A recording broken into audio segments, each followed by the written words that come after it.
Sometimes a single person really can change the world. Pele not only captured the planet's heart with his Midas touch, he made football the world's top spectator sport, acting as the graceful ambassador for the beautiful game. The king also put Brazil on the map. As a nation mourns, we'll ask about the black shoeshine boy from the favela who made a point, like the recently departed Queen Elizabeth, of staying out of his country's politics, both through dictatorship and democracy. We'll ask about the Pele years and the Lula years. When Brazil's left-wing president first came to power 20 years ago, it was billed as a coming of age for Brazil. But that was before a commodities boom went bust, corruption scandals, and the rise of the far right. On his first day back, on his first full day back in office, we'll be asking whether Brazil does second acts in politics and which of Lula or Pele, well, best defines their nation at the outset of a new term and a new year. Today in the France 24 debate, we're looking at Pele's Brazil and Lula's Brazil. And joining us from Rio de Janeiro, France 24 correspondent Tim Vickery. Thanks for being with us. Real pleasure. Looking forward to kicking the ball around metaphorically over the next few minutes. That's right.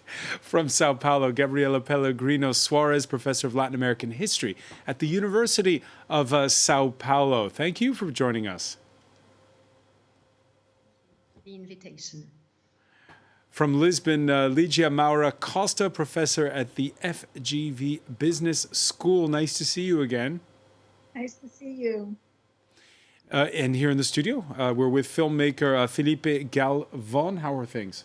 Yes, thank you very much for inviting. Thank you for joining us. Thanks as well to Frederico Lira, academic member of the Outro Brasil activist group. Thanks for inviting me. Thanks for being here. The France 24 debate, where you can join the conversation you have on Facebook and Twitter, hashtag F24debate. Yeah, the wake is before Tuesday's funeral. All eyes on Santos and the Vila Belmiro Stadium, Pele's longtime field of dreams south of Sao Paulo. Leo McGuinn has more. The Brazilian city of Três Corações is most famous for one thing. It's the birthplace of Edson Arantes do Nascimento, better known as Pelé.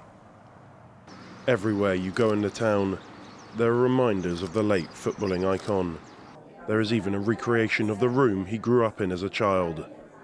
Many fans have travelled for hundreds of miles in order to pay tribute to the three-time World Cup winner. It's a way for us to come here and get closer to Pele, coming to the house where he was born and bringing some of our art. Pelé still has family in the area. His cousin lives in the city. And for him, the loss is felt keenly by the whole country, not just his family. We get emotional and sad with a loss like this. Such a great loss, not only for our family, but for the whole of Brazil. After his death on Thursday, a mass in honor of Pelé was held in this church, the same church that he was baptized in over 80 years ago, as was his mother before him. For those who live and work in the city, Pelé is much more than just a footballer. He is a symbol of hope. For us, Pelé represents the struggle of the black, poor man. He came from a situation of simplicity and humility and conquered a lot. So Pelé is, especially for boys, young people, a role model. Gabriella Pellegrino Suarez, what does this moment mean to you? Well, I was personally born soon after the third time Brazil won the World Cup. So I was brought up hearing all the time and everywhere about Pelé and his mastership in playing football, really unique, really an exceptional player.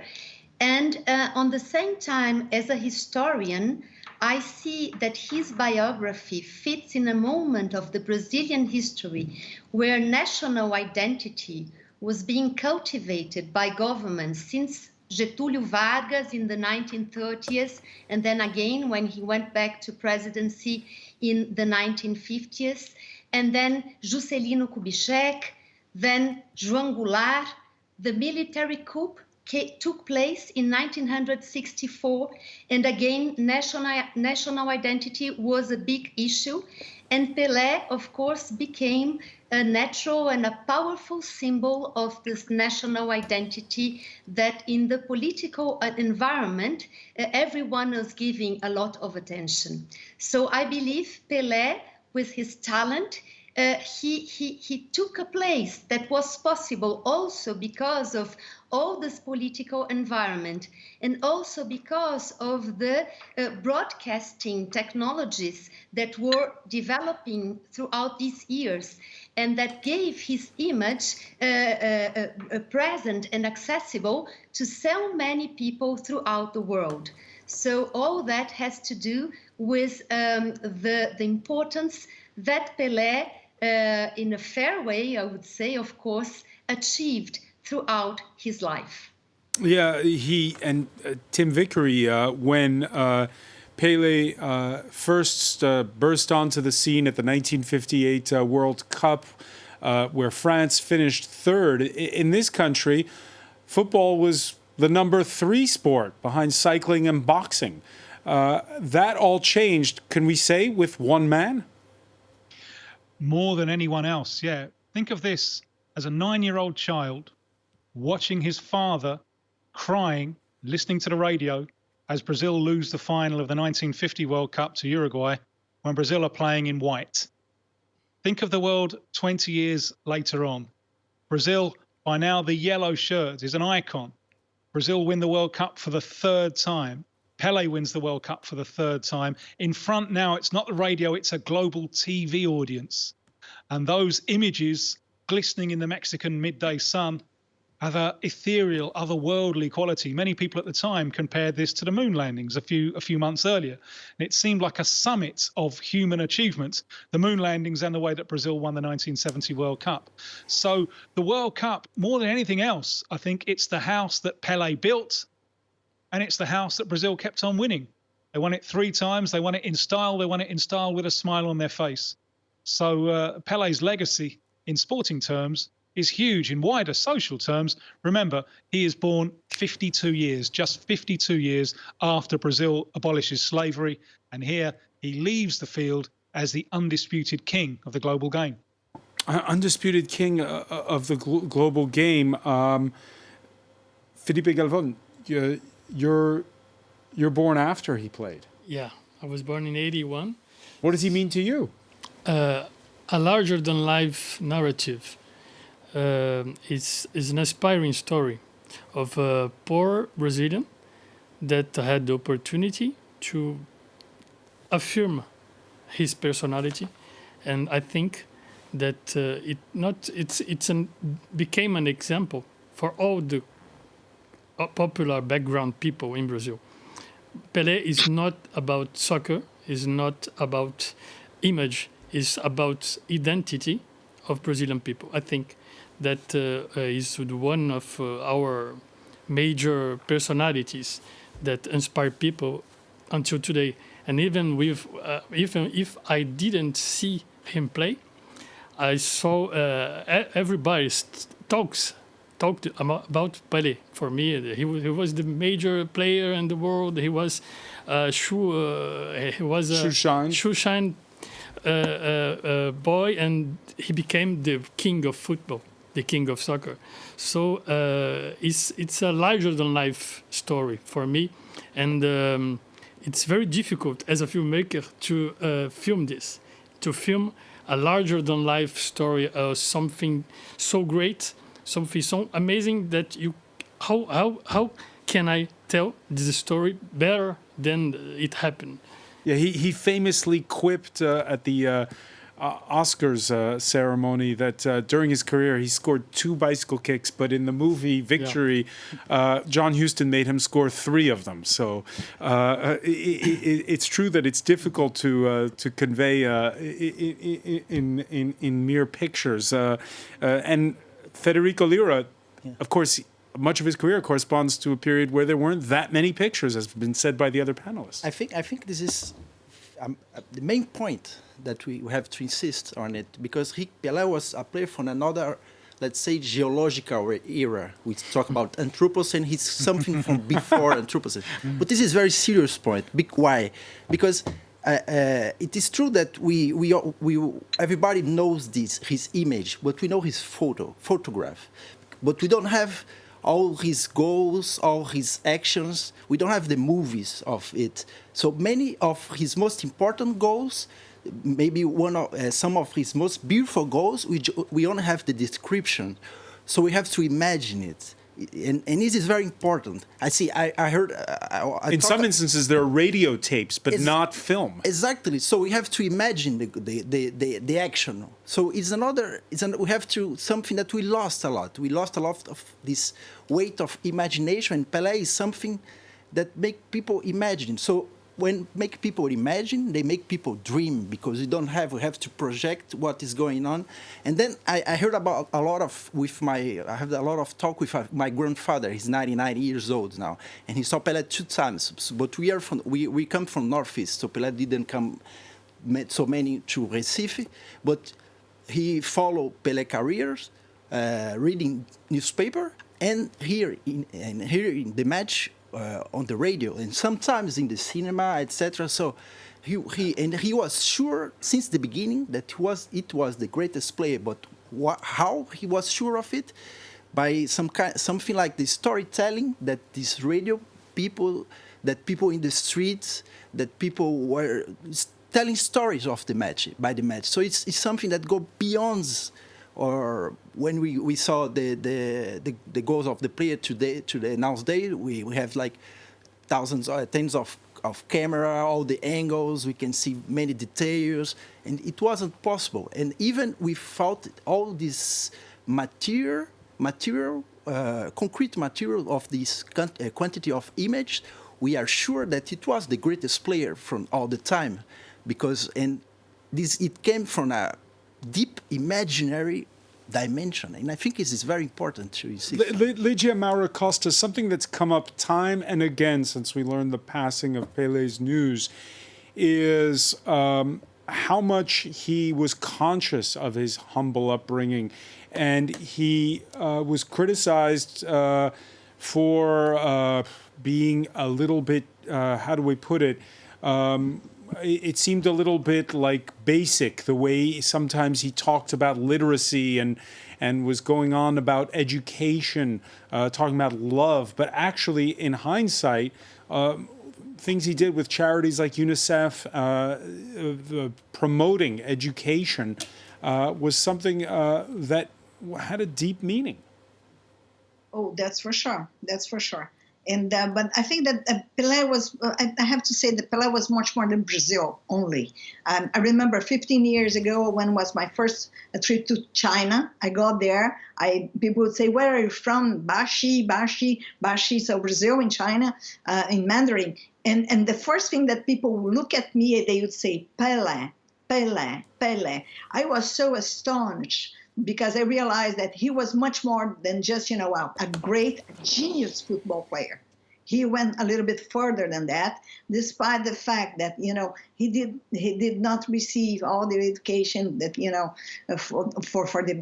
for several reasons, because he came from a very poor family. But even though he was a genius and he has surpassed Brazil, and he is, well known for all the places that he has been, even in China, more than 15 years ago. This was the image. The Chinese, despite all the limited information that they had, they knew Pelé from Bashi. So I think that this is very significant, what was Pelé at a global level.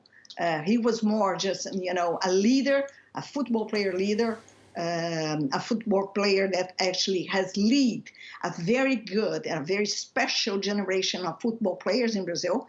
Most of them came from very, very non-wealthy families at all.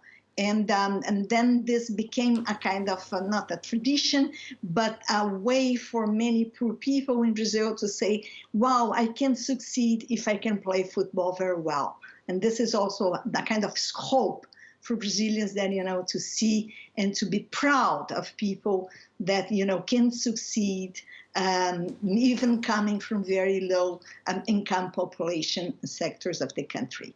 Gabriella, Pellegrino Suarez, an ambassador for his sport, an ambassador for his nation. And there was criticism, people today saying, well, why didn't he speak out more against the dictatorship? Well, Pelé has always been a discreet person, not that he would comment on politics all the time. But for example, he was there for the moment of the movement we call Direta Já, which represented, after all, the end of dictatorship and the transition to democracy. He then was there and took part in the public manifestations that would support the return of democratic elections. And he was also a minister for the government of Fernando Henrique Cardoso, which was a progressist government that represented some of the political strengths that had gathered together to fight dictatorship. So I believe he was there in very decisive moments of our history. On the other time, we cannot expect a total consciousness of political issues that are going on from one that is just living its own time and responding to very immediate demands that he receives. It's true that the World Cup of 1970 was especially a problem because it was used by the military government as a propaganda, and Pelé did not take the moment to speak against it. But I don't think we should always expect a certain behavior from these people that, after all, had a very coherent biography, and that in certain moments made clear on which side they were. So I believe these are some expectations that should not be playing against the image of Pelé, because he was certainly not a collaborator of dictatorship and of some strong political traditions in Brazil that, for example, have to do with social inequality or racial inequality. On the contrary, in several moments, he took the chance to express himself in favor of changes that would make of Brazil a more fair nation.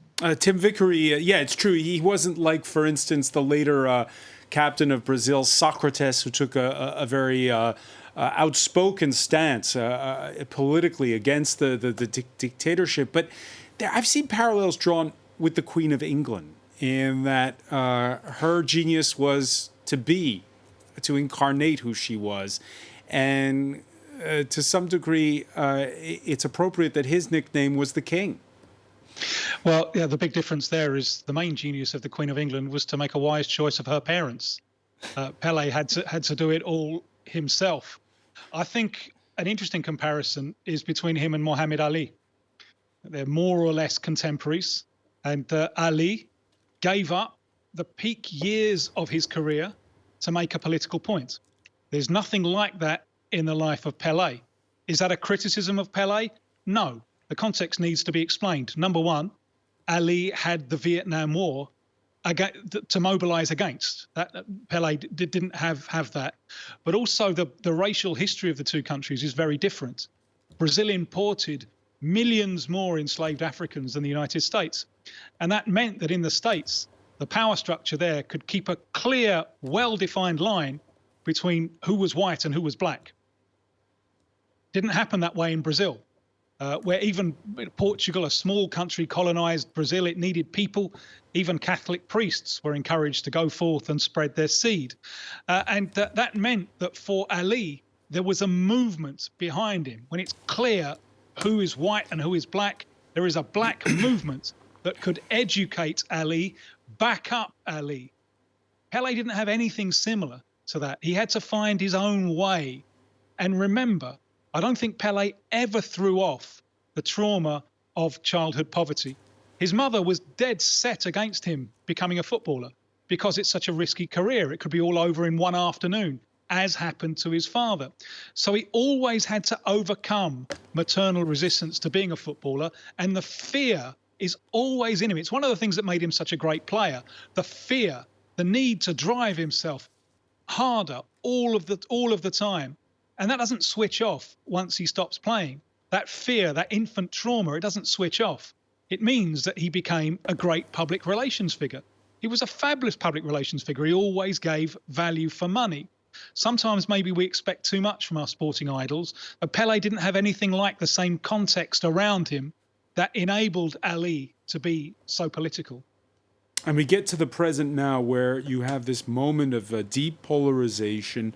Felipe Galvon, we had a presidential election where one side, that of the now ousted president Jair Bolsonaro, tried to co-opt the national jersey. And we saw at Lula's inauguration on Sunday some pro-Lula supporters wearing that national jersey because they wanted to say, we want to claim it back this moment. Is this one of those moments where the national team has become divisive at times and part of politics? Yeah, always football was used as a politic weapon in Brazil.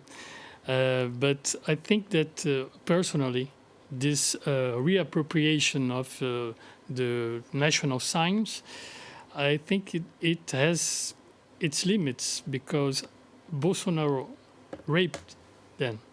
Bolsonaro used all the symbological arguments that found Brazil as a country to show what it could be made of. And I don't know if, for example, ordem e progresso is the line in the order and progress. Order and progress. It's the motto of the country. Yeah, and this motto always deranged me, and I think that Bolsonaro showed why. Disorder and this. So you're saying wearing the Seleção's jersey it's at a rallies mistake for me. Yeah, it was a mistake. It was our opportunity to get rid of this and to go to the next level. To why do we have to use these symbols? We can re-inaugurate the country. And at the moment we're at right now. Are you? I guess I'll put this question to Gabriella Pellegrino Suarez. Is there a moment right now of where you are of this sort of national unity after a bitter campaign where, for just a short while, people are putting aside political differences? Well, I think it will be a long way.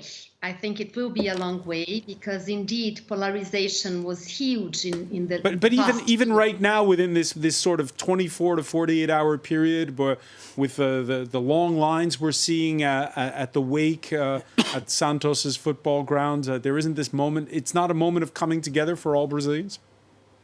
Oh, okay. Yes, I believe it is indeed. Football is a very strong symbol that helps people to overcome differences and to feel like part of a whole, of a community. On the other hand, we have seen in Brazil in these past years uses of football in political senses, re-strengthening differences. For example, presidents that would be present at a game to watch it and that would be applauded, or on the contrary, that would listen to all kind of ugly words because they were there, and then the other watchers took the chance to express their feelings. So I think there are certain limits in all that. On the other hand, it is also a moment where national identities, of course, they are still important, but it is a moment where society tries to show how national identities did also hide struggles, tensions, and that we should not just accept national identities as something that solves all problems, all inequalities. I believe this is a moment where this consciousness is very alive in Brazil. And in this sense, football will not maybe be the way by which all this can be forgotten. But of course, the joy it brings, the energy it brings, a moment of a good play, of good players really giving their body and souls to make the best they can. All this does have a very important social role, and I think this will go on. But it is true in terms of how people relate to national identity and to national icons like Pelé has been. This has changed a lot, and I would say people are more resistant to just accept the whole packet, and they try to see, well, but how does this person behave? What are his or her political positions? And maybe this is more, people are more alert to this dimension, even when they love and they really dive into a good football match. Yeah, the people are more acutely aware of it, you're saying, than before. The death of a king for the ascension of a president is how Le Monde's correspondent wrote. Watching the inauguration on Sunday in the capital, Brasilia, a New Year's inauguration where 77-year-old Luiz Inácio Lula da Silva, well, he showed emotion returning to the highest office in Brazil. Entire families sleeping outside, facing the cold, the rain and the fear. Children selling candy or begging, when they should be at school, living out the childhood to which they are entitled. Unemployed workers displaying cardboard signs at the traffic lights with the phrase that embarrasses all of us. Please help me.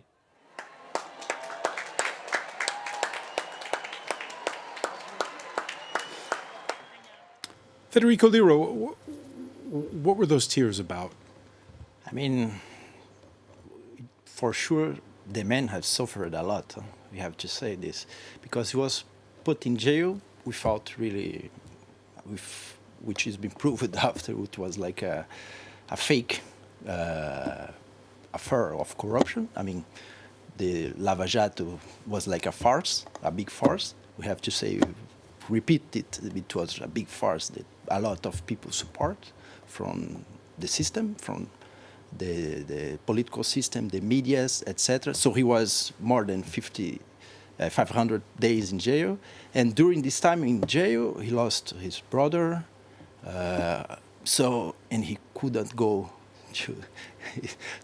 to burn his brother because a judge that now he says, we don't believe in the judge, of course. He says that he's regretted, but it's too easy to say now. I mean, so there's a lot of suffering after, but also I think because he knows that now it becomes the really hard work, much more harder than the work. He's elected, and we could talk about Operation Lava Jato and the corruption scandals of the past. Unfortunately, we're short on time. But he's elected president.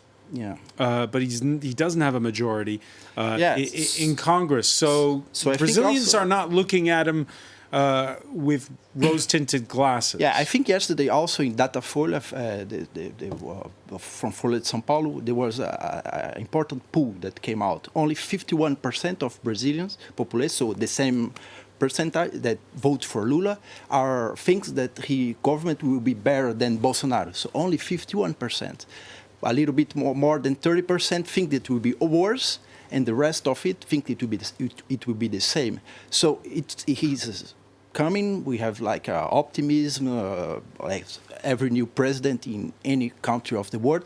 But the struggle, the real problems, it only begins. And I think also he feels the depression because he's coming in a without majority in the Congress, it's true, but without a real majority in the society also. And many people that voted for him There were like a lot of hope, a lot of expectations, and we know that a lot of hope and a lot of expectation, if something is not bring, the fall would be can be, and probably will be, because we know that we are in a crisis world with war, climate change acceleration. So it's very serious, and he knows it. He's not naive, like in saying French. Luigi Costa, it's not going to be radical change. Instead, it's going to be political compromise. He's already proven it with the fact that he's had to make a big tent cabinet, including ministers from the center and the center right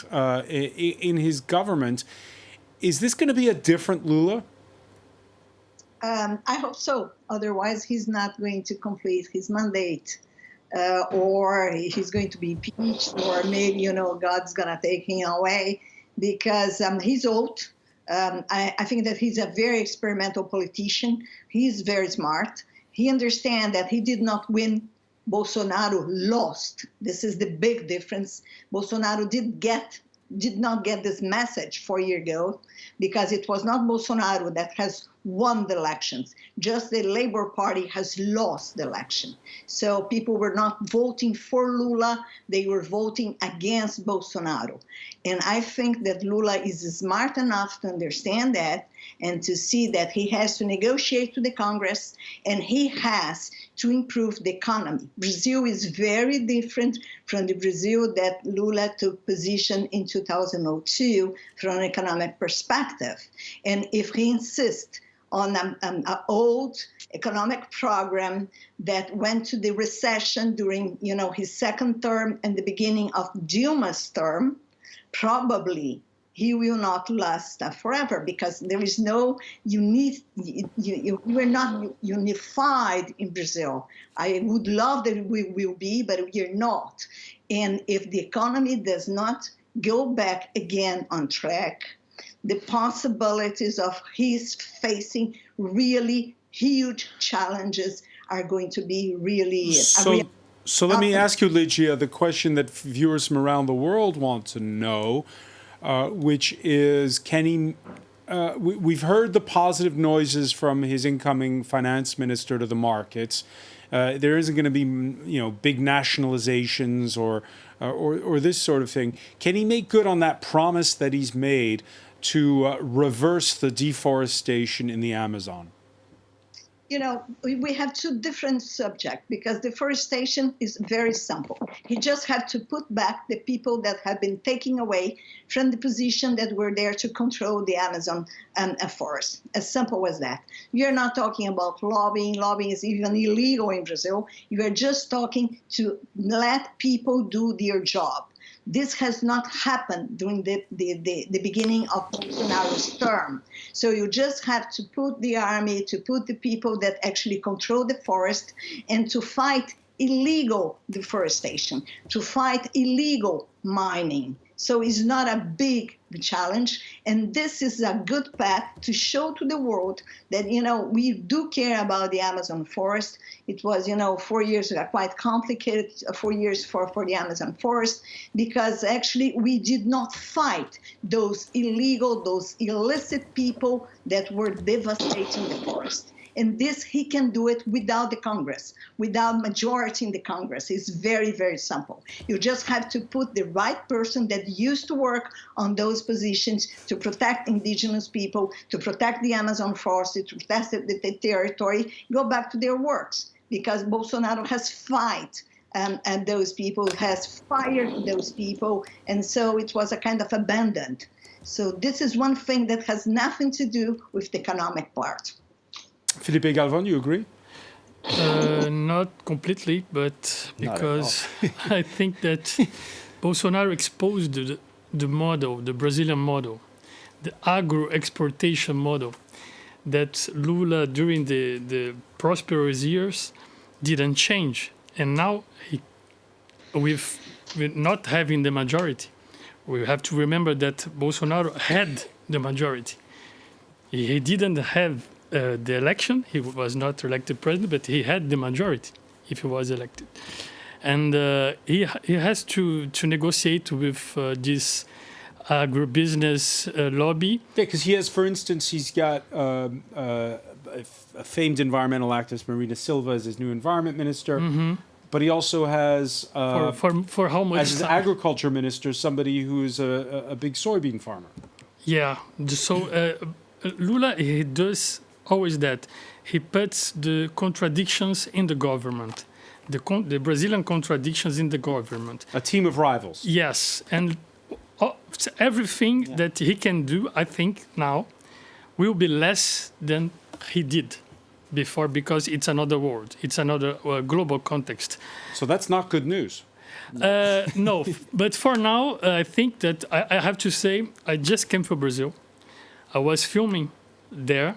I went there for filming a movie, and I went there to film a Brazil, and I happened to film another, because it has this energy in the country. People want to rebuild the country over the ruins. And I think that if Lula can, in 6 months, do some key changes, I think for the 4 years... What kind of key changes? What are you talking about? For example, what he said in the speech about the, how do I say this, the budget limits, because they put budget limits in the constitution. A spending cap in the a spending cap. So if crazy one. Yeah, it's the worst thing that they could do, and if he can do this, he will be able to do some large investments in the health and in the education, something like that. But it will be immediate changes. People will feel. I have a strong disagreement with my colleague, because the problem nowadays is not only the illegal deforestation, but mainly the legal one that is close to the agribusiness that Felipe was talking about.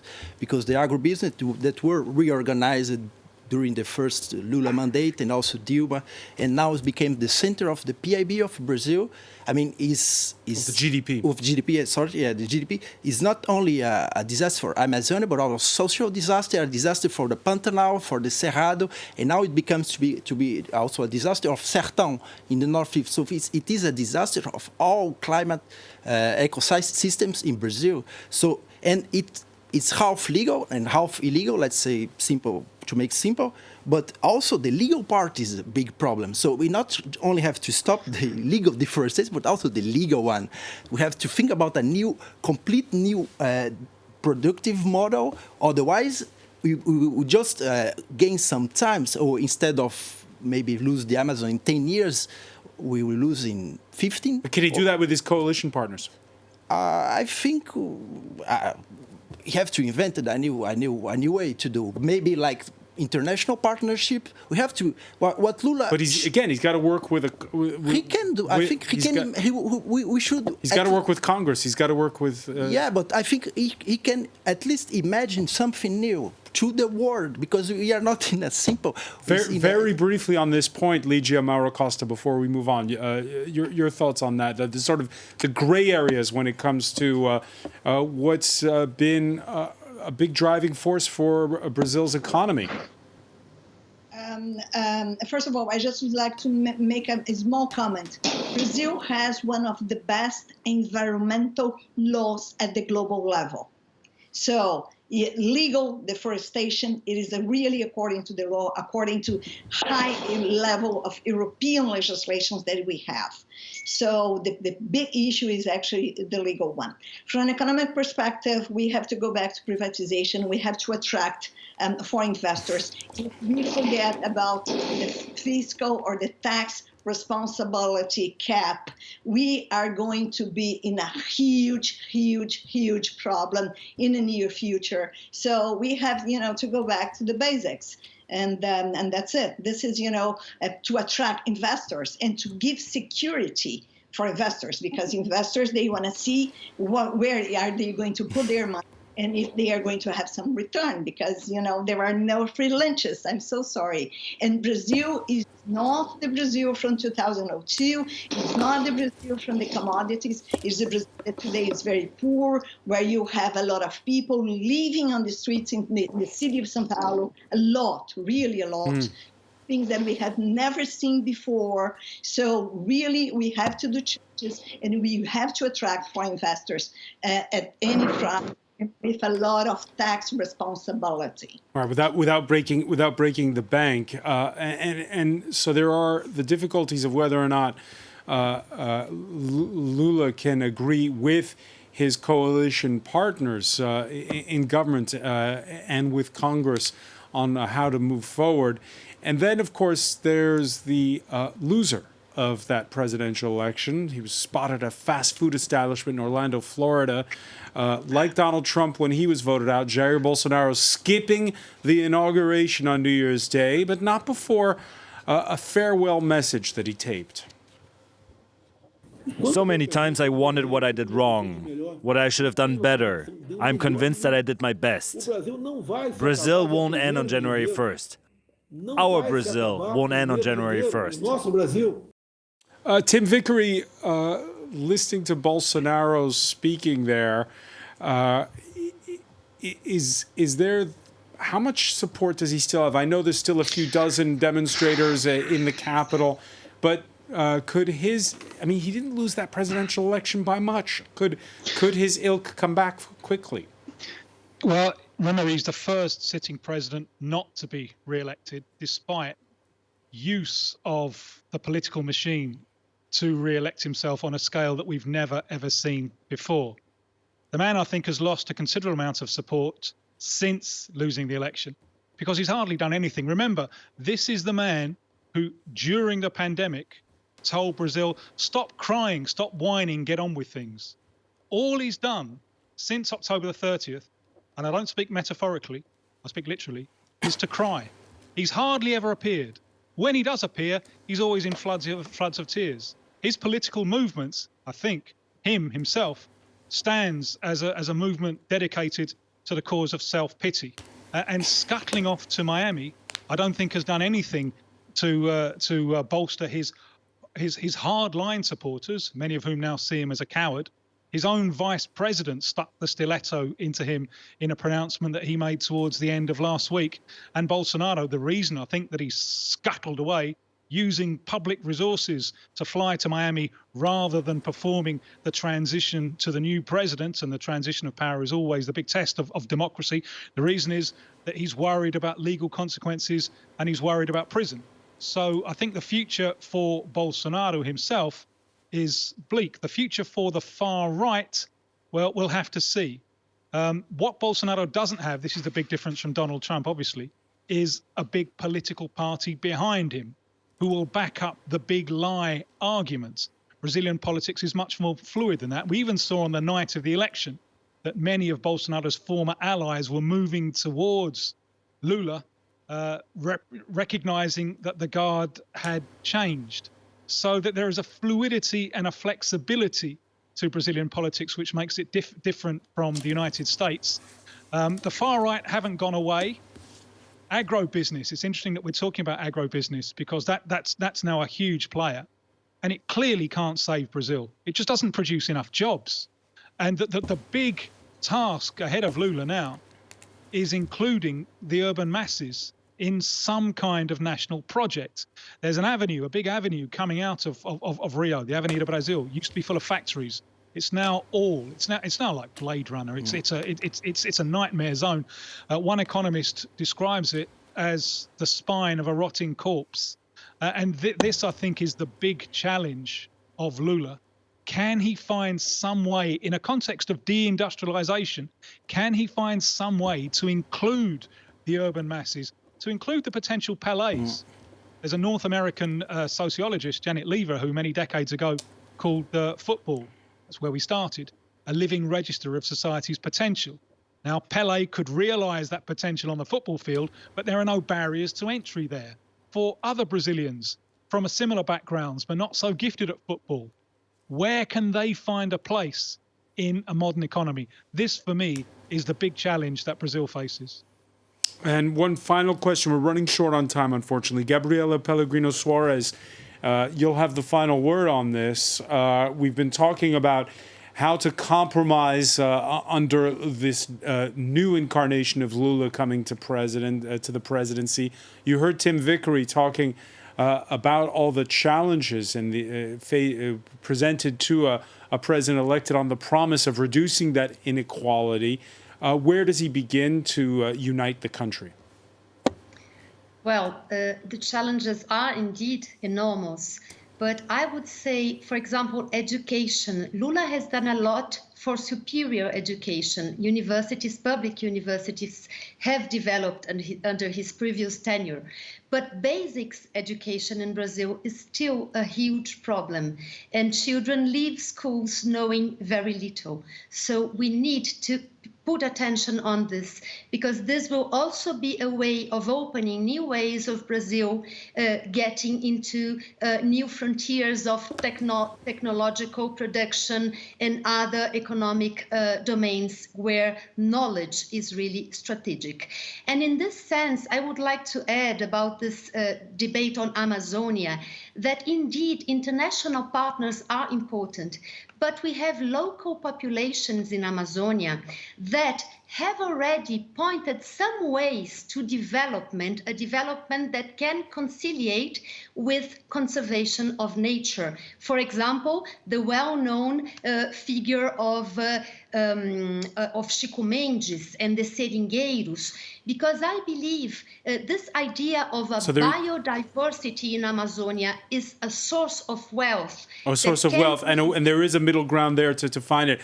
Unfortunately, we're going to have to end it there. We're running short on time. Gabriella, Pellegrino, Suarez, I want to thank you so much for being with us from Sao Paulo. Tim Vickery in Rio, Ligia Mara Costa in Lisbon, Felipe Galvon, Federico Lira. Thank you for being with us here Good night. Thanks. In the France 24 debate.